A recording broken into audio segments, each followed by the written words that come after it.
Bienvenidos y bienvenidas a esta clase en la que vamos a tratar brevemente la superación del duelo por la muerte de un hijo.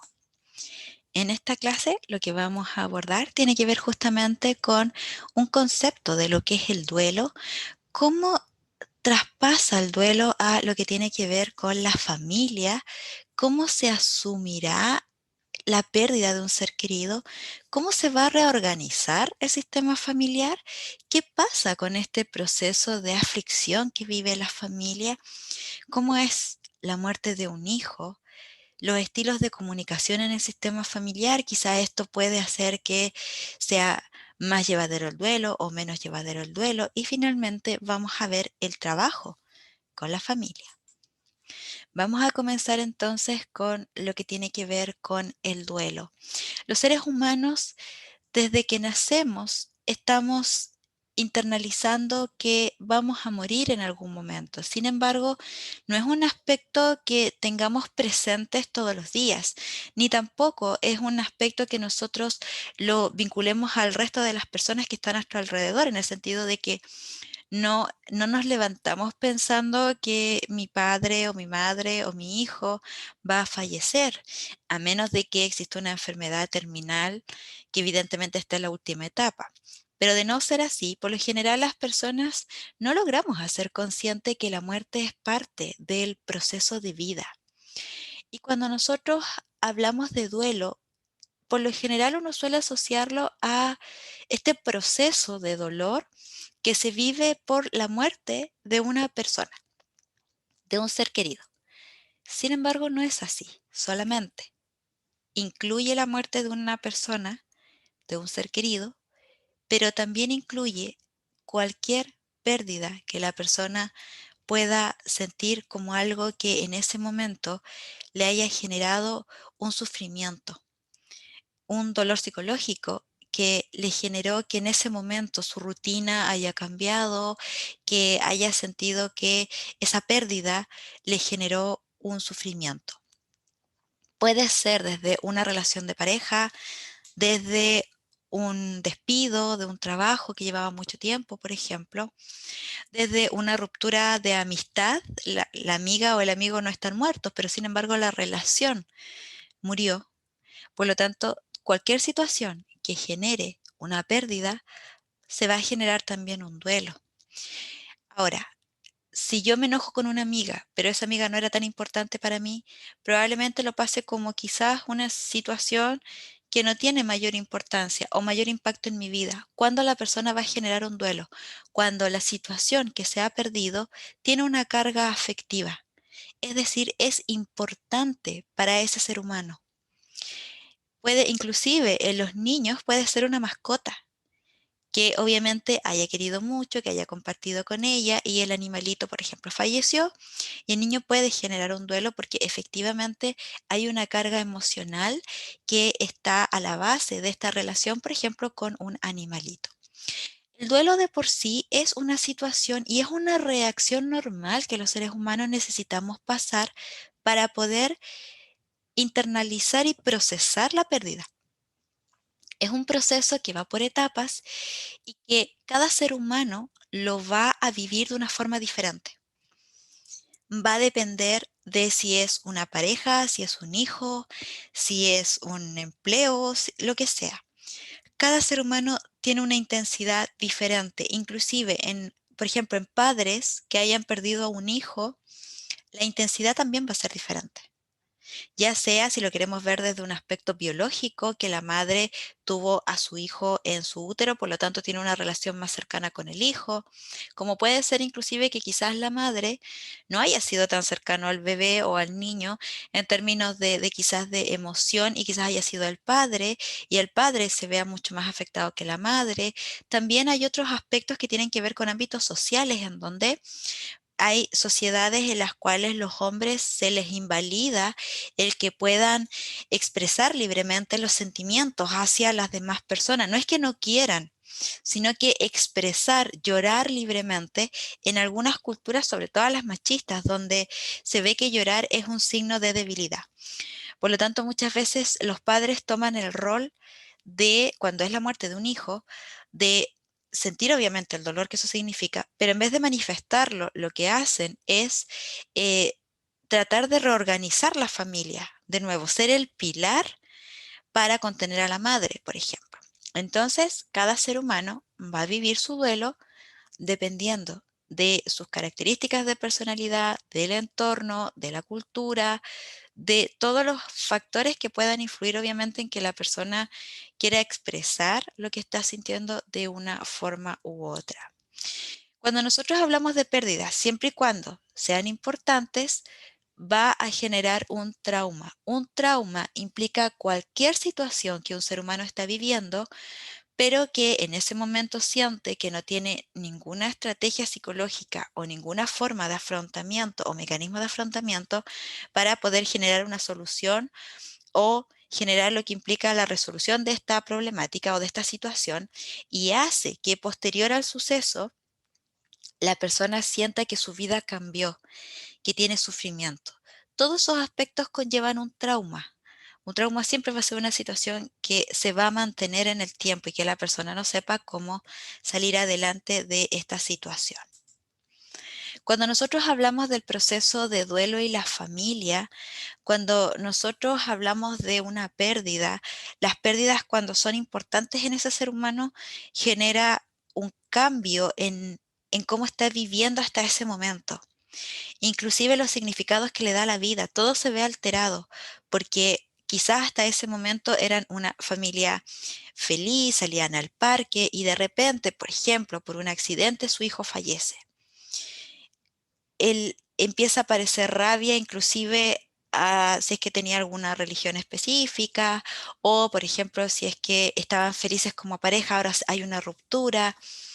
Hay un sinfín de situaciones que ocurren cuando aparece una pérdida, cuando cambia lo que tiene que ver con el funcionamiento de esta familia que se debe reorganizar en algún momento.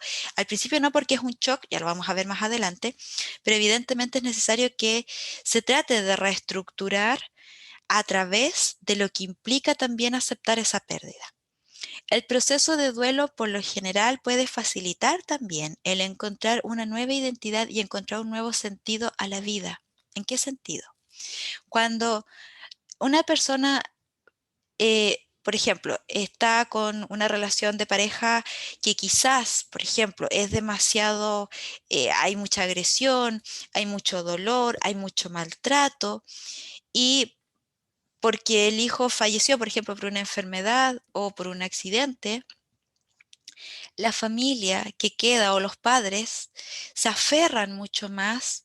Hay casos en que obviamente se separan, se terminan por separar, pero puede que se aferren mucho más, puede que la muerte de ese ser querido y amado, en el momento no porque es un shock, pero cuando ya empieza a pasar las etapas, le dé un sentido diferente a la muerte, a la pérdida.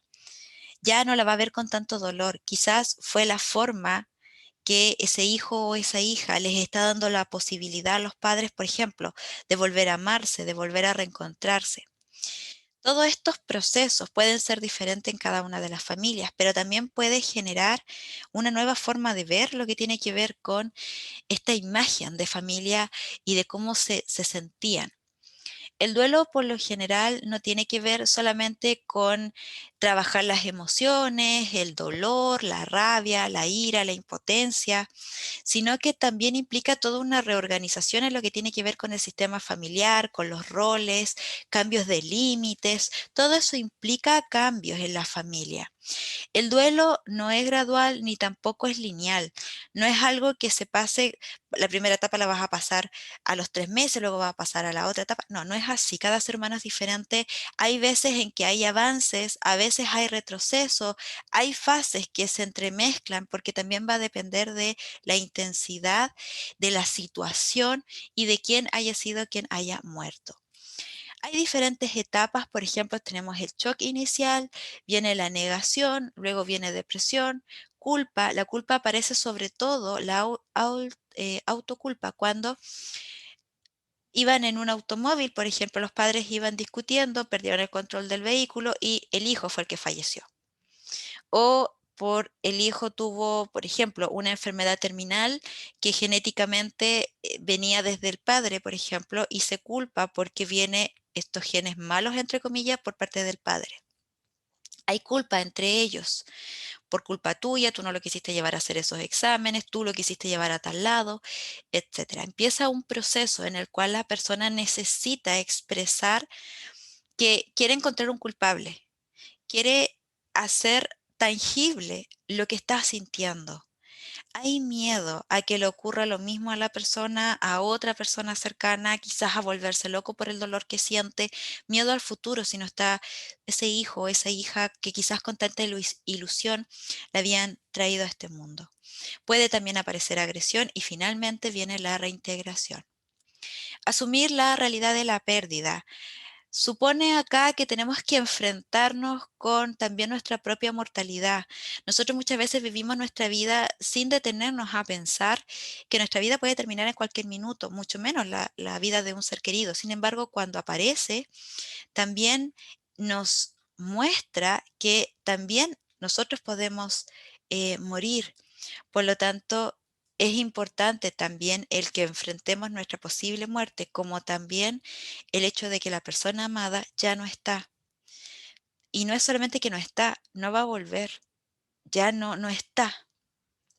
Todo esto supone tiempo y mucho esfuerzo porque hay que adaptarse intelectualmente, es decir, lo que yo estoy pensando y también emocionalmente, también vivir el dolor que esto significa.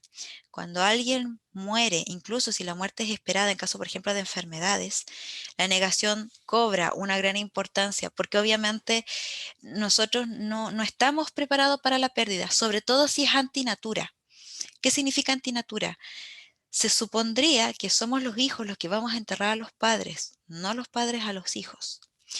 Siempre va a haber esta sensación de que lo que se está viviendo no es verdad. Se pueden adoptar distintas formas, negar la realidad de la pérdida, negar el significado de la pérdida, negar o la negación de la irreversibilidad de la muerte. El ser humano se altera completamente, por lo tanto, es un shock tan importante, hay tantas emociones que se van entremezclando, rabia, odio, miedo, todo eso va a implicar obviamente que la persona se sienta sobrepasada. Las emociones y el dolor. Cuando fallece un hijo, los miembros de la familia van a compartir distintos sentimientos que van a ir aflorando y se van a expresar de forma diferente. Quizás el hermano más pequeño no entienda muy bien, quizás piense que el hermanito mayor se fue y a lo mejor va a llegar en algún momento. Los padres, por otra parte, el padre trata de compensar quizás a la esposa o tratar de generar lo que tiene que ver con ser un apoyo a la esposa. Quizás la esposa está completamente destruida, destrozada, deja de lado al otro hijo, etcétera. Hay un sinfín de posibilidades de cómo se va a manifestar y cómo se va a expresar. También es aceptar que quizás los otros o queden más tiempo en las etapas o las supere más rápido. Hay veces en que las madres pueden quizás demorarse un poco más en lo que tiene que ver con el poder comprender la muerte de un hijo y siempre va a depender de las circunstancias de la muerte y a veces ven que los esposos o los hijos mayores como que ya empiezan a salir, se empiezan a reír y ellos sienten que no es justo, que por qué en el fondo no siguen, no sufren. Y eso tiene que ver justamente porque cada ser humano es diferente. El tema es que cuando se está viviendo el duelo no se ve así. El tema es que evidentemente la persona quiere seguir sintiendo el dolor y en esos casos es importante para poder ayudar en este proceso de duelo que se le permita expresar a la persona que todavía está en las primeras etapas. Es importante el que se puedan manifestar, el que lo pueda expresar y que en el fondo pueda sentir también que no está solo o sola. La evolución también va a depender de la forma o el estilo de respuesta familiar. Por ejemplo, tenemos familias con límites que son más bien flexibles. Acá el duelo suele ser mucho más adaptativo.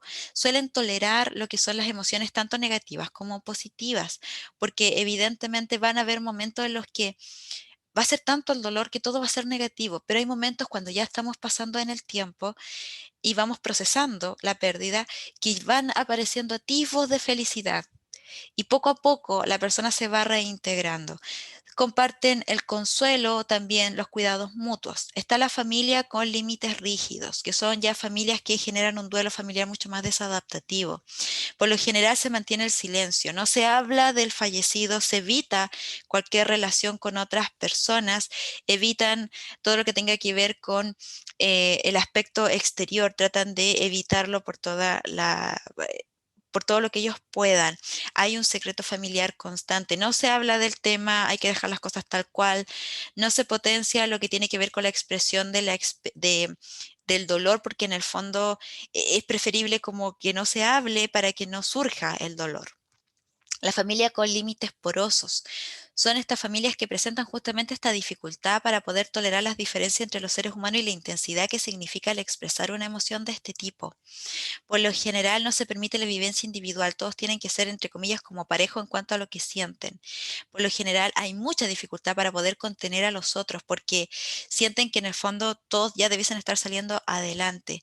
Eso obviamente puede generar en la persona que está con más intensidad sufriendo lo que tiene que ver con el duelo, que sienta obviamente una mayor capacidad de que no puede salir adelante y eso puede perpetuar también lo que tiene que ver con el duelo. ¿Cómo se reorganiza una familia después de la pérdida de un hijo? Deben adecuar las rutinas, deben adecuar todo lo que implica desde la casa, en el sentido de quizás la pieza del niño que vivía o quizás dormía y la compartía con su hermanito, quizás ahora la quieren cerrar por el dolor que significa no querer sacar las cosas, no revivir cuando el niño estaba vivo.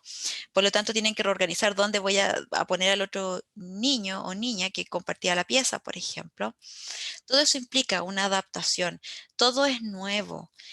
Ya no va a estar esa risa, ya no va a estar ese ser humano jugando o paseando, sino que en el fondo evidentemente va a generar lo que tiene que ver con esta reorganización. Los roles pueden ser instrumentales o también pueden ser orientados a la tarea, digámoslo así, en cuanto a ser el cabeza de familia, que suele ocurrir más con los papás, o expresivos, que son aquellos con funciones que son más emocionales. Que en el fondo puede ser la mamá, que trata de controlar, no controlar, sino que en el fondo de que las personas puedan desarrollar lo que tiene que ver con la expresión de la emoción. Y ahora, si no existe, por ejemplo, la parte emocional, que tiene que ver justamente con este rol de ser el contenedor emocional y permitir las emociones, si esto no existe, evidentemente puede generar de mayor forma conductas desadaptativas porque las personas no van a poder expresar lo que están sintiendo. Cuando hablamos del reparto de los roles entre los miembros de la familia, acá hay que ir asumiendo roles que muchas veces deben ser diferentes a la de la persona que falleció. La reorganización del sistema familiar también va a depender de lo que tiene que ver con el ciclo vital en el que se encontraba la familia. Era el primer hijo, era un hijo recién nacido, el niño ya tenía cierta edad. Todo implica también, porque también significa el cuánto tiempo se vivió con el niño, cuántas situaciones se vivieron y cuántos recuerdos también hay con esa persona. Cada momento dentro del ciclo vital presenta características propias y diferentes. Es distinto cuando muere un abuelo a cuando muere un niño, por ejemplo, de 5 o 6 años y también va a depender de cómo haya fallecido. Sentimientos de aflicción en padres que han perdido un hijo. El proceso de aflicción contiene distintas etapas.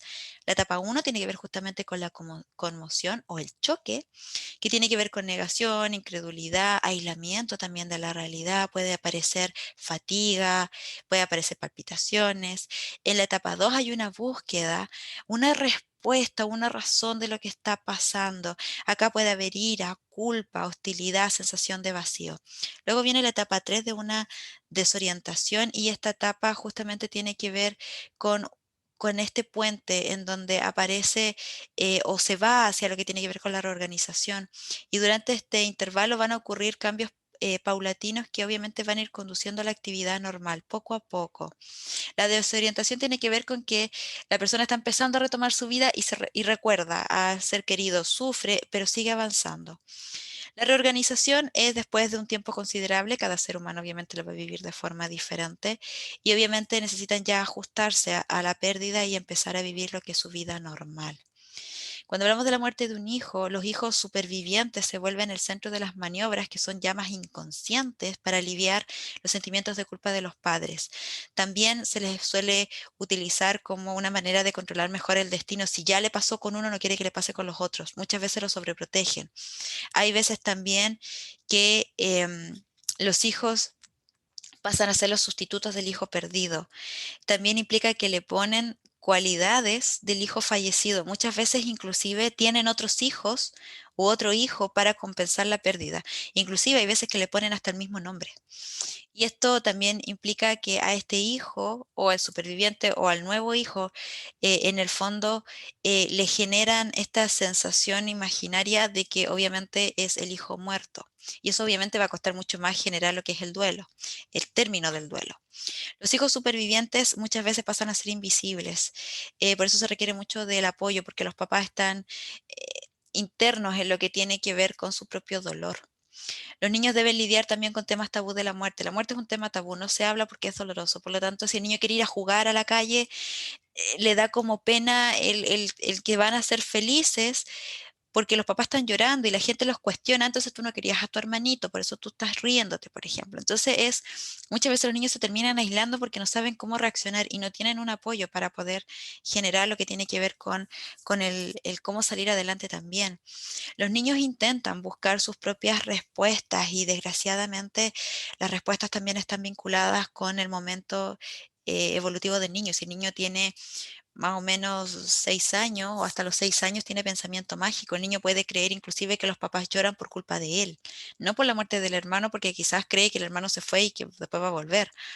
Ya después de los 6 años el niño empieza a desarrollar un pensamiento un poquito más lógico, por lo tanto, en el fondo puede tratar de entender qué es lo que ocurrió. Muchas veces cuando hay, sobre todo accidentes, no se les cuenta a los niños porque se cree que en el fondo no van a entender. El tema es que el niño trata de buscar respuestas y como no las consigue, en su mente trata de inventarlas y eso es un peligro también para los niños.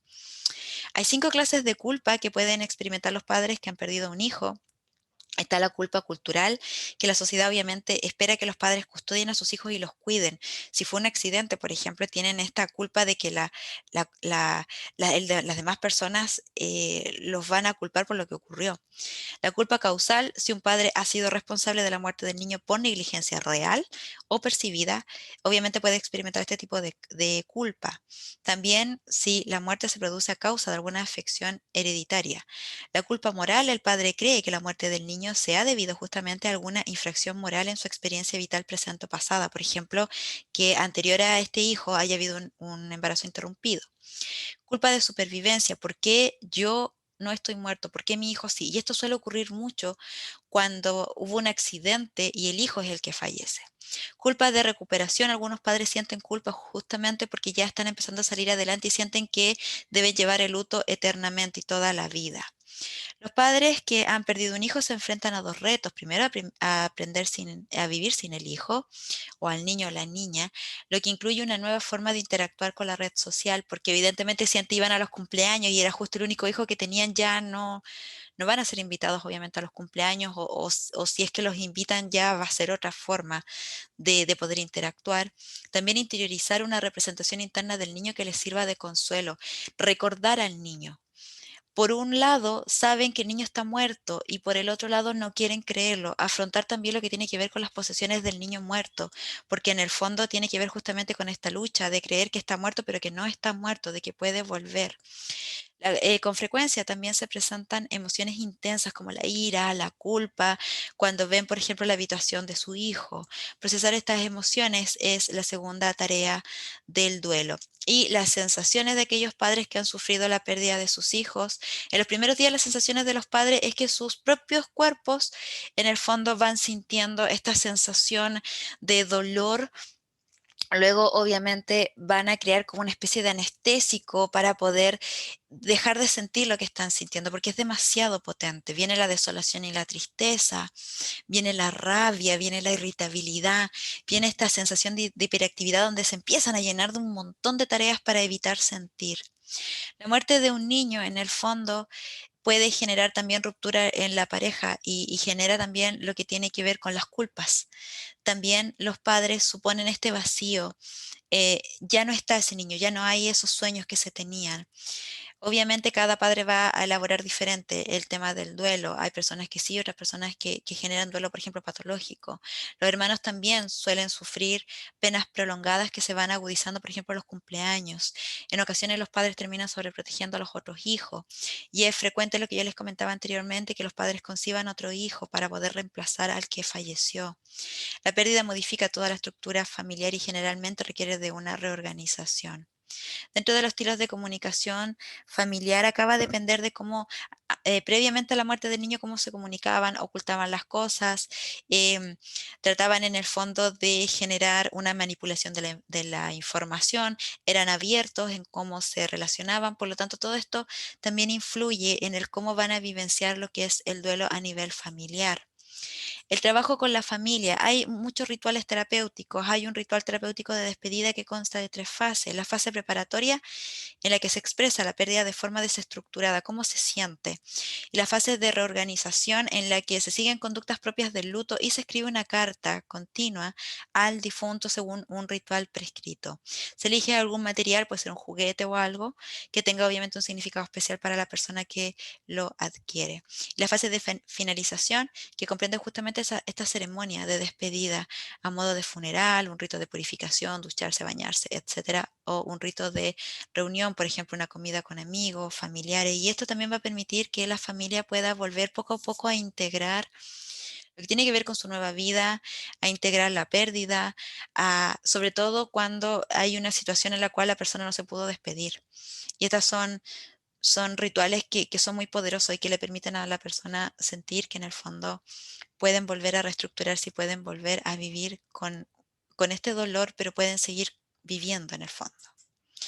Eso ha sido toda nuestra clase, espero que la hayan disfrutado y si desean recibir gratuitamente el manual de esta clase, lo único que tienen que hacer es dejarnos su correo electrónico en el enlace que aparecerá en la publicación y con mucho gusto se lo enviaré.